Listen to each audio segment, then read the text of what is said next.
I tēnei ao o ngā tohe o ngā mana nui, mea hanga iwi o te moana nui a Kiwa e whakapapa paunamu ai te moana, kia tere te kārohirohi.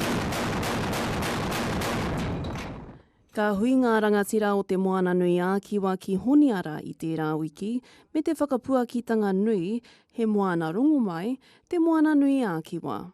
This year marks 80 years since the conclusion of World War II and the surrender of Japan in the Pacific Theatre following the atomic bombings of Hiroshima and Nagasaki. It also marks 40 years since the signing of the Treaty of Rarotonga, which stands as the region's foremost commitment to a peaceful and nuclear-free world. And it comes at a time when wars in Ukraine and on Gaza, as well as escalating geopolitical rivalry between the United States and China. Ahakoa te kupu o te rangi Māori e kōrero tia ana, kei te tū ngā rahu, ngā mautere. Hei tā De Jong, mā tēnei whakaputanga e tā wharau ai te rohe I ngā tau tute, I te whakapātaritari a whenua.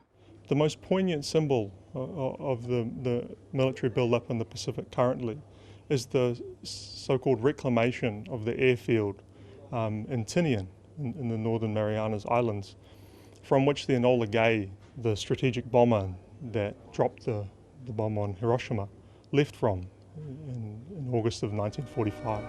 Just 50 seconds later, 15 miles from ground zero, the Enola Gay is rocked by the blast. E hua kina ana anō ngā papahoi a tawhito, engari ko te tino pakanga o te moana nui a Kiwa, ko te huringa o te āhuarangi, e kore e tāia e ngā hoia te pēhea. The question is whether this is addressing the drivers of insecurity in our region.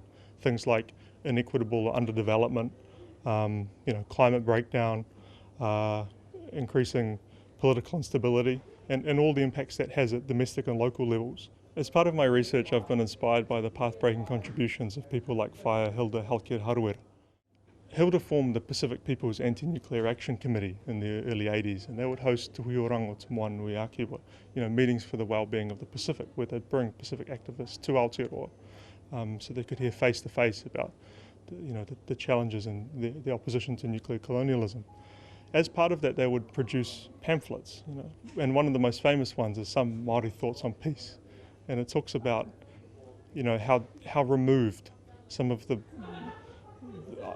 broad ideals about world peace or a nuclear-free world are when people are trying to find food for their kids, simply to get along when they're facing overt racism in the streets. Kua arahi te moana nui a Kiwa I te rangi Māori e mō ngā reanga maha, a ka tāia e tēnei whakapuakitanga te kawe tonu I taua taonga.